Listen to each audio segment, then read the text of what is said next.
In this video we're going to take a look at the Sakura interface. We can see here that we're in one of the modules where we have our bill of quantity main grid, and over here we've got something called attributes, and over here we've got something called navigation. So first thing to note, with any of the grids that we have in the software, every one of them has a share button.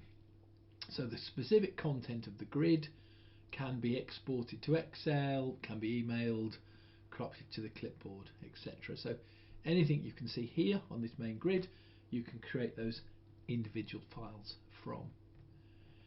Everywhere you see a little hamburger menu like that, you get the opportunity to select the columns that you want to view on the information. So if we put an alert column in there, we can see an extra column has appeared here. If we don't want the alert column, we take it off. So those grids are consistent in terms of what you can see. You can size the different columns, you can move the position of the columns, and you can click on the column to sort and then back to the original order.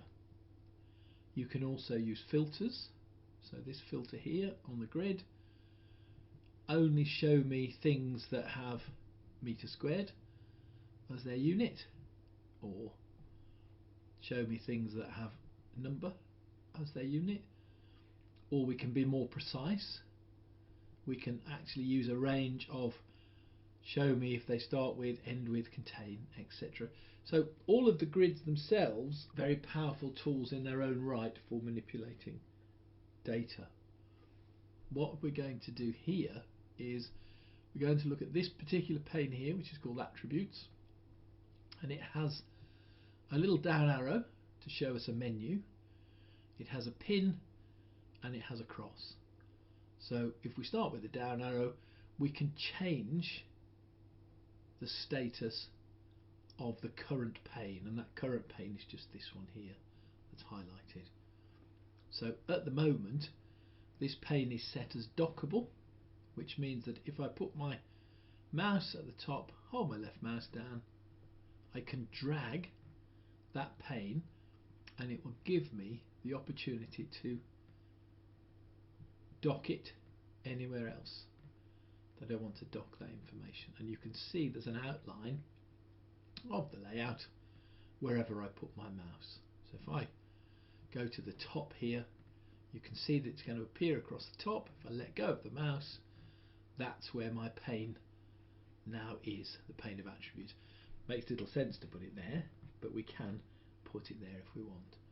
If we now drag it, and what we'll do is put it in the top half of this screen. So now the top half is attributes and the bottom half is resources. So we can see our list is here. If we utilize the pin, if we unpin it, now attributes is available on an auto hide method. So when I put my cursor over attributes, I can now use the contents here, but when I click off it, it'll go back to the side. So that's very useful for things that we want to do occasionally, maybe like reports, where we want to see the content of the report, but we don't want it taking up the space all the time. Something like attributes, which is going to be quite useful, we'll pin that into position. So we have a number of panes. We can move those panes, we can set those panes to the status that we want, and then we have one more function within panes, which is switch Zen mode. And what that does, if you do a right mouse, switch Zen mode, you see that it highlights some of the filtered or the headers of the grid. Switch the Zen mode, we've lost 3 rows of information there. If we're just viewing things, we don't actually want to work with them, it's quite useful to hide them. So if we look over here, we've got some quite plain, simple information here. We do a right mouse, switch the Zen mode, now we get lots more functionality. But if we're only using this to view and not to do anything with, then it's quite useful to switch to Zen mode and to switch to Zen mode into hiding or nice clean plain approach. So we have panes that we can move, that we can shift about. We've got the contents of the grid that we can show, hide, export, reposition. A lot of functionality going on there. And one of the other useful functions is that we can save those layouts.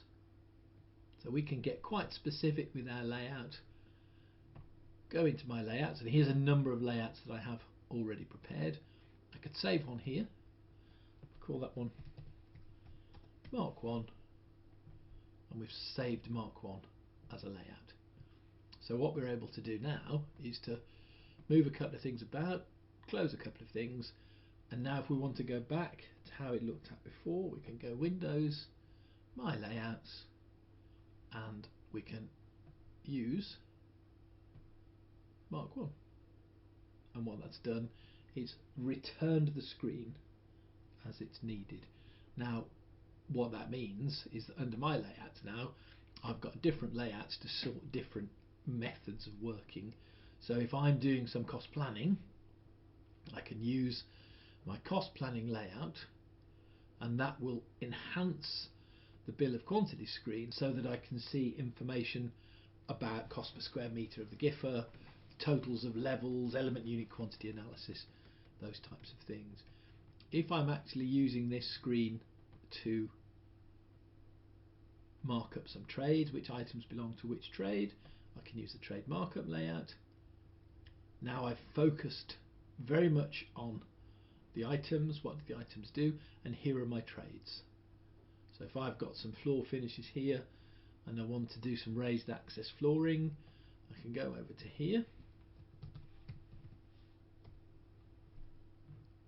Oh, that's bad luck, isn't it, really? Because I don't have raised access flooring. That would have been so nice to have gone to there.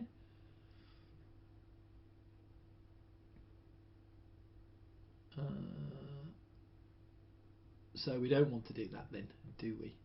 So we're going to clear that out, aren't we? We're going to go back to there.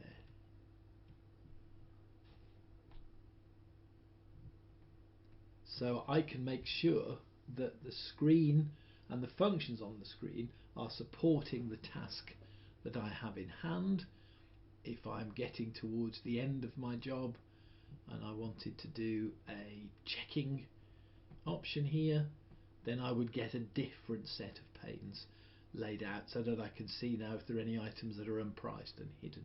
So a very, very function rich, a very, very functionally rich interface will help us focus the screen on the functions that we have in hand, but give us lots of flexibility for other facilities that we may need going forward.